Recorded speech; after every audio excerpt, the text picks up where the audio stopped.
Terima kasih pemirsa, Anda masih bersama kami di Perempuan Bicara dan masih membahas terkait ujung jalan kereta api Sulawesi Selatan. Saya kembali ke Ibu Seri. Bu Seri, bahwa di Kota Makassar ini ataupun di Sulawesi Selatan akan dibangun begitu atau akan diadakan kereta api begitu. Apakah sektor-sektor di mana saja atau apa saja Bu yang berdampak dengan adanya kereta api ini? Banyak Bu. Jadi terutama ya, pertama adalah sektor ekonomi. Ya, tentu sektor ekonomi ini akan menggeliat. Kemudian sektor pariwisata misalnya, tentu jangkauan pariwisata yang ada di Sulawesi Selatan itu mudah dijangkau. Bayangin kalau kita ke Bulukumba misalnya dengan waktu yang cepat, kita bisa dalam beberapa hari dan sebagainya. Kemudian kita ke daerah misalnya ke Wajo dan sebagainya, kita bisa jangkau semua itu. Kemudian di sektor pertanian misalnya, ya angkutan barang, hasil-hasil pertanian juga sudah bisa lebih cepat sampai kepada customer. Jadi kalau lebih cepat berarti kan lebih kecil tingkat rusaknya barang. Kemudian dari sektor perikanan juga seperti itu, ikannya lebih segar misalnya sampai ke Makassar kemana. Jadi banyaklah sektor, hampir semua sektor itu ini. Kemudian sektor kependudukan, mobilitas, ya tidak lagi misalnya mereka harus stay di Makassar untuk jualan dan sebagainya, mereka harus pulang ke kampung karena apa, lebih cepat ada. Jadi tingkat kepadatan penduduk juga sudah teratasi. Nah, itu banyak sekali yang bisa kita dapatkan dari adanya kereta api ini. Oke, khususnya di sektor ekonomi Bu ya.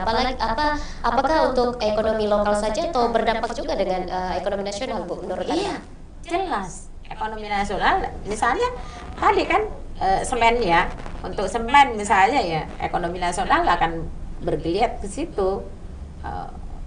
Perikanan misalnya, kalau sudah sampai di Untia, kemudian di Newport, itu kan untuk ekspor. Nah kalau misalnya kita ekspor barang lebih banyak, gimana? Tentu akan berdampak kepada ekonomi nasional, ekonomi daerah kita, PAD, kemudian PAD, apakah desa-desa juga, karena ini bisa sampai ke sini barang-barang yang dihasilkan oleh masyarakat yang ada di pedesaan. Oke. Saya ke Ibu Dr. Kadriati. Bu, apakah ini untuk menurut pandangan Anda, tadi saya sudah menanyakan ke Ibu Dr. Seri bahwa berpengaruh ternyata dari beberapa sektor. Dari pengamat transportasi, apakah memang juga berpengaruh Bu menurut Anda? Sangat berpengaruh dong. Oke. Tadi kan udah saya Sejauh mana? sampaikan, iya mengenerate ekonomi. Jadi daerah yang termarginalkan misalnya yang dilewati oleh kereta api, kan ada stasiun-stasiunnya tuh ya. Nah itu kan nanti akan bertumbuh dengan sendirinya dan harapannya seperti itu dengan adanya, dan juga bisa itu kan menyerap tenaga kerja dengan adanya rel kereta api ini. Dan transportasi sebenarnya tujuannya itu kan bagaimana meningkatkan perekonomian di suatu daerah. Kalau transportasi lancar, maka semuanya kan bisa lancar. Tadi seperti yang disampaikan misalnya hasil bumi yang dari Toraja kalau misalnya ada, kemudian ada jalur kereta api. Kalau Toraja juga kan sampai kadang 8 jaman ya sampai ke sana kalau dengan bus. Kemudian kita melihat bahwa kalau kereta api juga kan terbatas, cuma untuk wisata saja. Nah itu jadi misalnya kalau cuma dengan kereta api mungkin bisa saja ditempuh cuma 3 jaman. Otomatis apapun yang dari sana, baik itu misalnya kita hasil perkebunan atau apapun, jika transportasinya lancar, maka pendistribusiannya juga semakin cepat. Seperti itulah. Nah, kemudian tadi dari sisi ekonomi pasti, kemudian dari penyerapan tenaga kerja, kalau ada kereta api kan butuh juga tenaga kerja, itu pastinya. Kemudian yang menggeliat dari sisi pariwisata juga kalau misalnya ada hotel-hotel, kemudian ada travel itu juga kan bagus ya, berarti membuka lapangan kerja. Jadi semua aspek, jika kereta api kita, transportasi kita pada umumnya bagus, maka itu semua akan menggeliat secara tinggi, secara bagus gitu loh. Oke, apakah dengan melihat karakter kita, masyarakat kita di Sulawesi Selatan, apakah memang sudah siap Ibu adanya kereta api ini? Ya. Silakan. Iya, jadi begini, ada penelitian yang sudah dilakukan oleh peneliti tim Unhas ya sebagai survei, kemudian kerjasama dengan ITS dan beberapa universitas disupport oleh Australia, saya lihat.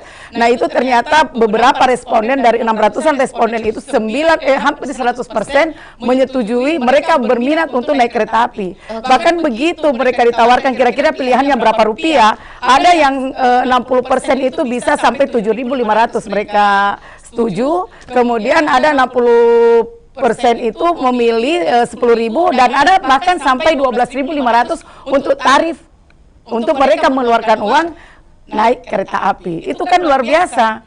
Jadi bagaimana kalau sudah seperti itu berarti minat masyarakat kita itu sudah sangat tinggi dan mereka sudah sangat menantikan kapan ini terrealisasi wacana-wacana yang sudah sejak lama kita dengar bahwa kereta api akan ada di Sulawesi Selatan seperti itu.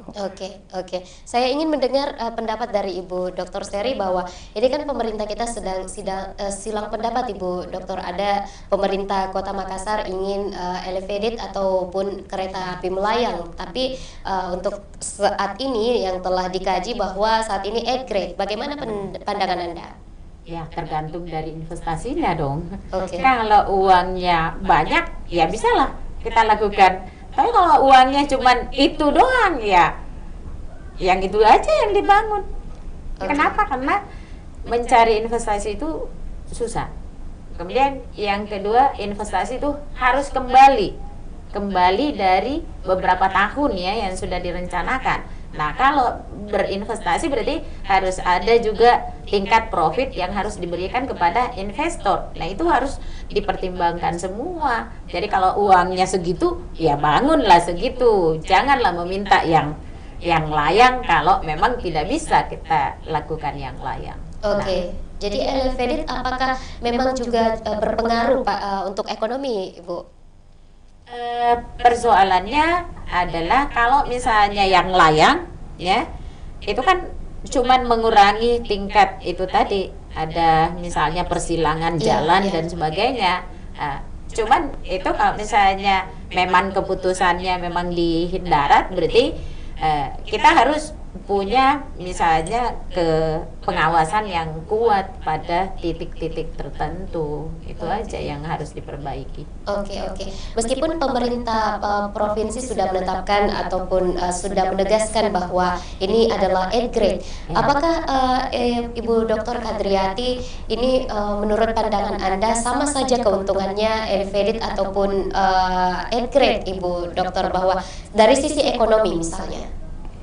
Kalau dari sisi ekonomi begini loh, tadi dulu juga saya pernah menyampaikan, sebenarnya yang pertama itu modal awal. Kalau misalnya 8 grade itu kan modalnya miliaran, tapi begitu ke elevated itu kan jadinya triliunan per kilometer. Nah itu butuh investor. Saya sudah sampaikan dulu, butuh investor. Kemudian nanti berarti ada investor, nanti ada utang lagi. Nah itu kan berapa lama? Pasti ada pengembalian. Nah itu kita tahu berapa lama sih jangka waktu yang diberikan pemerintah itu untuk mengembalikan dan itu apakah itu misalnya pemerintah kita menyanggupi. Jangan sampai menjadi utangnya nanti jadi menumpuk gara-gara pengen elevated sementara dana yang ada itu cuma 8 grade. Seperti itu loh. Kalau saya sih lihatnya plus minusnya. Memang kalau elevated tadi bahwa kita milih di pembebasan lahan, kemudian mungkin melihat struktur kota kita Makassar dianggap bahwa itu nanti kan bebas banjir. Terus menghindari perlintasan sebidang. Nah itu, tapi kalau 8 grade dananya kan minim, tetapi ada juga yang namanya perlintasan sebidang, tapi itu semua bisa diminimalisir adanya kira-kira kecelakaan yang terjadi di perlintasan sebidang. Saya dulu udah menyampaikan, kan ada isyarat-isyarat kan, misalnya ada trafiknya, kemudian nanti ada penjaga, itu kan semua bisa meminimalisir. Kemudian ada edukasi, sosialisasi kepada masyarakat kita. Jadi kalau saya sih, mari kita ini aja deh, bagaimana menjadikan ini kereta api betul-betul terrealisasi di Kota Makassar. Oke, jadi langkah yang diambil oleh pemerintah provinsi ini sudah tepat begitu Bu ya, dengan mempertimbangkan segala hal termasuk dari sisi anggaran begitu. Baik, nanti kita akan lanjutkan setelah pesan-pesan berikut ini, tetap bersama kami di Perempuan Bicara.